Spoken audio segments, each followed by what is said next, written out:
अब इसके बाद मैं कायद मिल्लत और सूबे महाराष्ट्र ही नहीं, मुल्क के अंदर जानी पहचानी जाने वाली एक मारूफ और मशहूर शख्सियत जनाब अबू आसिम आज़मी साहब MLA मानखुर्द शिवाजी गोवंडी से गुजारिश करूँगा, जो समाजवादी पार्टी के सूबाई सदर भी हैं, आप तशरीफ़ लाएं और उन्वान के ऊपर अपनी बसीरत अफरोज़ बात रखें। स्टेज पर बैठे हुए तमाम मोहतरम उलमाए कराम, सियासी लीडरान, यहाँ मेरे सामने बैठे हुए तमाम मोअज़्ज़िज़ शख्सियात, दोस्तों, साथियों, अस्सलाम वालेकुम रहमतुल्लाहि व बरकातहू।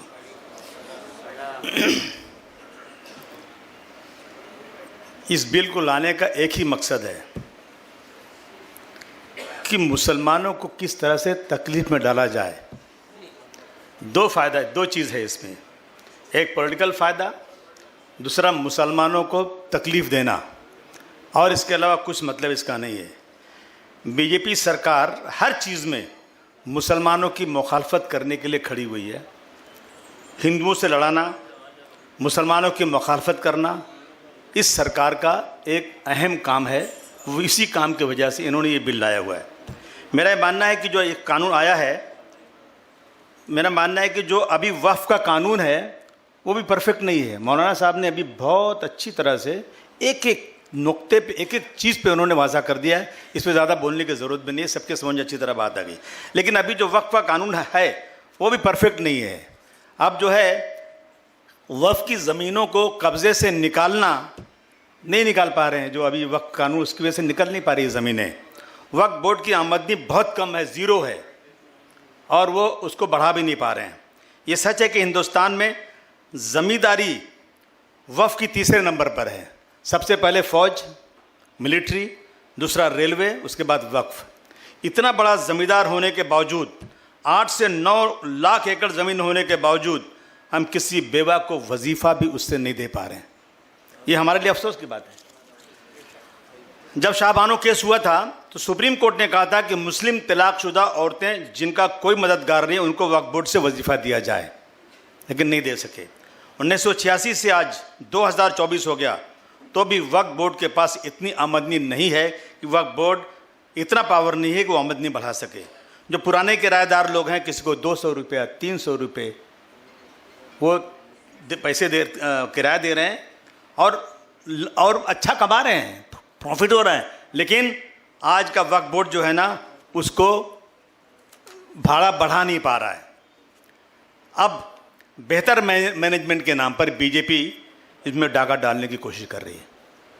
बेहतर मैनेजमेंट और मुसलमानों के लिए, और बीजेपी, ये तो कोई सोच ही नहीं सकता है। बीजेपी का दखल आना मतलब मुसलमानों के लिए कोई तकलीफ शुदा बात होने है, ये पक्की बात है। बीजेपी एक लैंड माफिया सरकार है। इसको ज़मीनों पर नज़र रख रही है। उसने हिंदुस्तान की सारी प्रॉपर्टीज़ को बेच दिया। रेलवे बिक गया, एयर इंडिया बिक गया, एयरपोर्ट बिक गया, सी पोर्ट बिक गया, क्या बचा है? सब बिकता जा रहा है। अब इनकी नीयत जो है ना, इनकी नीयत वक्फ बोर्ड पर आई है कि वक्फ बोर्ड की ज़मीनें बहुत ज़्यादा हैं। वक्फ की प्रॉपर्टी मजहबी प्रॉपर्टी है, मजहबी प्रॉपर्टी है, जो 200-300 सालों से एक बड़ा लैंड बैंक है। यह 9 लाख एकड़ ज़मीन कोई चोरी और डाका डाल के नहीं ली गई है। ये 9 लाख ज़मीन लोगों ने अपनी वक्फ बोर्ड को दिया है, जो साहिब हैसियत थे। ज़मीन दरगाह, मस्जिद, यतीम खाना, मुसाफिर खाने के नाम पर दी गई हैं। फलाह के नाम पर किसी ने वक्फ किया है। 150 साल तक ब्रिटिश हुकूमत रही यहाँ पे। 150 साल तक ब्रिटिश हुकूमत ने कभी भी डिस्टर्ब नहीं किया वक्फ बोर्ड को। कई इलाकों में राजा महाराजाओं ने हुकूमत को, उन्होंने बहुत सारी जायदादें वक्फ की हैं। हमें छत्रपति शिवाजी महाराज ने तकरीबन 700 एकड़ ज़मीन दापोली में बाबा याकूब खान की, रत्नागिरी में उन्होंने दिया, एक उसको बाबा याकूब को दिया उन्होंने वहाँ पे। कोल्हापुर स्टेट में छत्रपति शाहू महाराज ने दरगाहों को और मस्जिदों को और मुस्लिम हॉस्टल के लिए बहुत जगह दिया। पिछले 75 साल में वक्फ कानून की आड़ में वक्फ प्रॉपर्टी का कब्जे की ऐसी कोशिश आज तक शायद किसी ने नहीं किया था। जो ये हो रहा है। इस बिल में ये खतरा सबसे बड़ा है कि वक्फ बोर्ड को रबर स्टैम्प बनाना चाहती है सरकार। वक्फ बोर्ड सिर्फ रबर स्टैम्प बनेगा, वक्फ बोर्ड की सारा पावर एक कलेक्टर को देना चाहती हैं। ये बात खुद सरकार की नीयत पर एक सवाल खड़ा करता है कि ये जो जैसा अखिलेश यादव ने कहा था उसमें कि इनका मकसद सिर्फ फिरका परस्ती है। महाराष्ट्र वक्फ बोर्ड में 12 मेंबर हैं और एक सीईओ है। 12 मेंबर, एक सीईओ। स्टेट लेवल के 36 जिलों वक्फ बोर्ड के पास है। 36 जिलों का पावर पूरा का पूरा, महाराष्ट्र में समझिए 36 जिले हैं, इसका पूरा पावर किसके पास है? वक्फ बोर्ड के पास है। और यानी 36 कलेक्टर का पूरा पावर वक्फ बोर्ड के पास है। अब ये जो है नए बिल में ये किसी जिले में कोई ज़मीन वक्फी है या नहीं है, ये फैसला अब वक्फ बोर्ड नहीं करेगा बल्कि कलेक्टर करेगा, जैसा मौलाना साहब ने बता दिया आपको। कलेक्टर करेगा फैसला। तो आप कलेक्टर के वक्फ बोर्ड के ऊपर कलेक्टर जो है पूरा फैसला करेगा और सीईओ जो है ना उस पर स्टैम्प मारेगा, रबर स्टैम्प मारेगा कि जो कलेक्टर ने कहा वो उस पर हम उसको मानते हैं। हम ये फैसला कलेक्टर करेगा कि ये किसको मिलेगी। 36 कलेक्टर का पावर जिस बोर्ड का है उसको एक कलेक्टर को दे दिया गया। 36 जिलों का पावर एक वक्फ बोर्ड के पास था। अब ये पावर जो है पूरा निकाल के वक्फ बोर्ड को दिया गया। फिलहाल आज पोजीशन ये है कि बोर्ड कलेक्टर को हुक्म देता है कि फलां ज़मीन पर नाजायज़ कब्जा है जो कलेक्टर को काम करना है। अभी जो है बोर्ड दे रहा है कलेक्टर को हुक्म कि भाई ये ज़मीन फलां जगह है, इस पर कब्जा है, इस पर कुछ करना है। बोर्ड के हुक्म पर कलेक्टर काम करता है। अब उल्टा कलेक्टर हुक्म देगा और कलेक्टर कौन है? सरकारी आदमी है। किसका आदमी है? सरकार का आदमी है। कल अंबानी के घर की ज़मीन जिसका सुप्रीम कोर्ट में केस चल रहा है, और मैं दावे से कहता हूं ये ज़मीन वक्फ बोर्ड की है जी। इस ज़मीन पर सर इब्राहिम भाई करीम भाई खोजा यतीम खाना था। यतीम खाना 1930 में वक्फ बोर्ड की इंक्वायरी हुई, वक्फ की लिस्ट में शामिल है यह यतीम खाना जो 1910 में बना था। 1910 में बना था ये। अब अगर ये बिल पास हुआ तो सरकार जैसा कलेक्टर को हुक्म देगी वैसा ही होगा। मैंने तो कहा था उस दिन ये बिल्डिंग गिर तो नहीं सकती, लेकिन वक्फ बोर्ड के लीजी बनाओ इसको, वक्फ बोर्ड से लीज पर जगह लें। वो अब एक ही हल है कि अंबानी वक्फ बोर्ड के पास आएँ और कहें कि भाई ये ज़मीन आपकी है, मुझे इसको लीज पर दे दो, उसका लीज का भाड़ा हो जाए, दूसरा कोई रास्ता नहीं है। लेकिन ये भी सरकार करना नहीं चाहती है। वक्फ का कानून यह है कि ज़मीन हमेशा वक्फ की रहेगी। कल किसी मस्जिद दरगाह को कलेक्टर, किसी का घर, मौलाना साहब ने कहा किसी का घर कह देंगे ना तो कलेक्टर साहब की बात ही मानी जाएगी। अहमदनगर में गया था, यकीन मानिए एक मस्जिद है, पूरा मीनारा है उस पर। मैंने पार्लियामेंट में उठाया था, आज तक चिल्ला रहा हूँ, अभी तक कुछ हुआ नहीं है। पूरा मीनारा है, उस मस्जिद में पुलिस स्टेशन चल रहा है, बगल में मस्जिद में कलेक्टर ऑफिस चल रहा है, सरकारी दफ्तर चल रहे हैं। जब कलेक्टर को ये फैसला करना होगा तो ये उसको वक्फ बोर्ड को मानेगा नहीं, ये कहेगा कि ये जगह किसी और की है। ये होने वाला है। इसकी इंक्वायरी और कलेक्टर की इंक्वायरी फाइनल इंक्वायरी मानी जाएगी। वक्फ ट्रिब्यूनल में 3 मेंबर हैं, उसे 2 कर दिया है, बराबर, उसे 2 कर दिया गया है।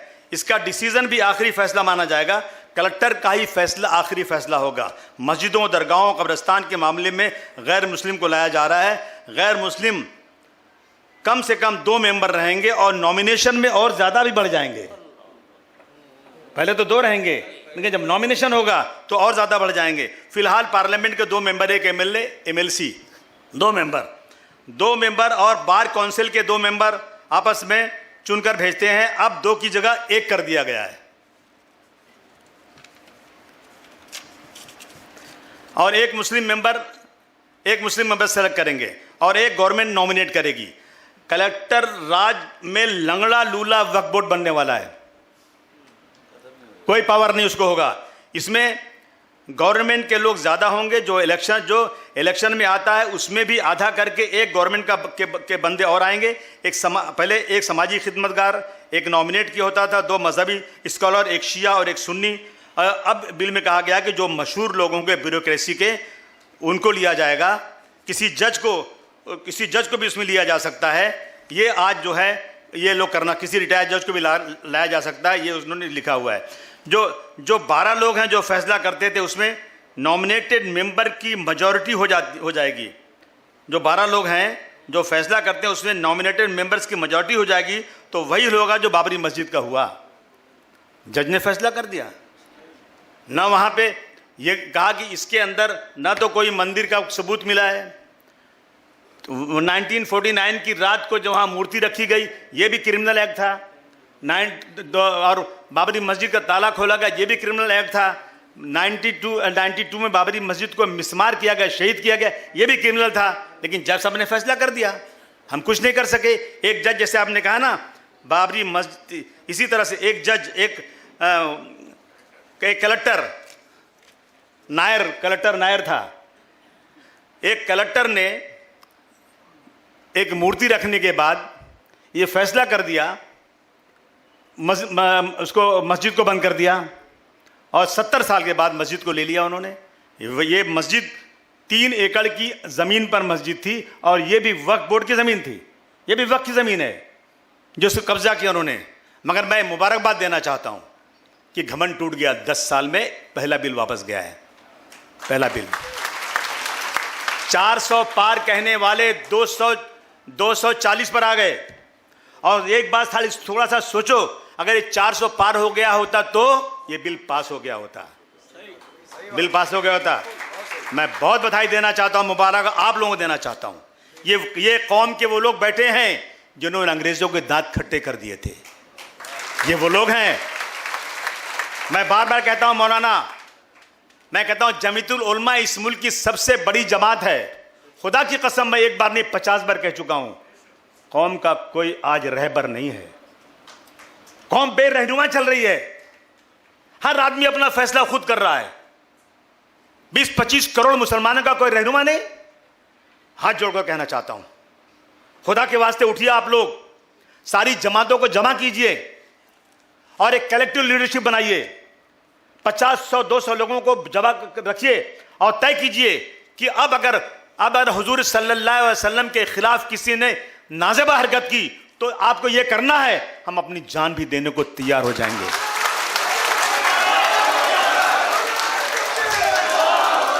कब तक बेराह रवा रहेंगे? कब तक मुसलमान तुम अपने फैसले खुद करते रहोगे? जिस मजहब में 5 बार अजान की जाती है, आओ बगल में खड़े हो जाओ, आओ जगह मत छोड़ना, कंधे से कंधा मिलाकर खड़े हो जाओ। मैं खत्म कर रहा हूं। वह सबसे ज्यादा मुसलमान में इंतशार। मुत्तहिद हो तो बदल सकते हो जमाने का निजाम, मुंतशिर हो तो मरो शोर मचाते क्यों हो। मौलाना अरशद मदनी साहब को मैसेज दीजिए, जमात इस्लामी, जमीयतुल उलमा, जितनी देश की जमातें जमा कीजिए, उनको किसी सियासी लीडर को मत लीजिएगा, ये अपने मकसद को पूरा करेंगे। सिर्फ उनको लीजिए जो रियल में मुल्क और कौम के लिए जीना और मरना चाहते हैं। उलमाओं ने जब आज़ादी की लड़ाई लड़ी थी तो क्या अपने फायदे के लिए लड़ी थी? जब दिल्ली से लेकर अमृतसर के दोनों सड़कों पर जितने दरख्त थे इनको शहीद करके इनकी लाशों को लटका दिया गया था, तो क्या अपने फायदे के लिए किया था? आगे आइए, कौम को बचाइए। आप लोग इकट्ठा हुए ना तो 400 पार वाले गए काम से 240 पर आ गए और ये बिल पास नहीं हुआ। महाराष्ट्र में भी इलेक्शन हो रहा है, यहाँ भी जरा ध्यान रखिए। मगर एक बात आखिर में कहना चाहता हूँ, जितना रवाड़ साहब भी बैठे हैं और सियासी लीडर बैठे हैं, हमने उद्धव ठाकरे को वोट दिया था, हमने शरद पवार साहब को वोट दिया था, हमारी विशालगढ़ में मस्जिद पे हमला हुआ। आप अपनी बात मत करो, मैं लीडर की बात करना चाहता हूँ,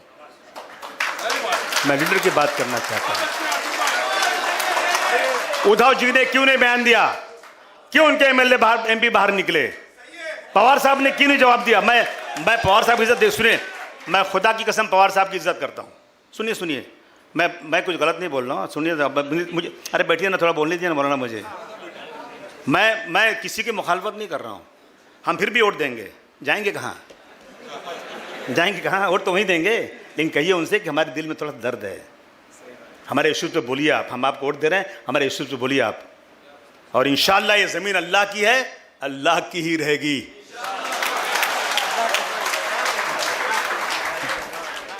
बहुत ही दर्दमंदी का इजहार आप जनाब अबू आसिम आज़मी साहब से समाअत कर रहे थे। बड़ी कीमती बातें वक्फ़ के उन्वान से और मुल्क के मौजूदा हालात पर भी आली जनाब अबू आसिम आज़मी साहब ने रोशनी डाली। बहुत बहुत शुक्रिया।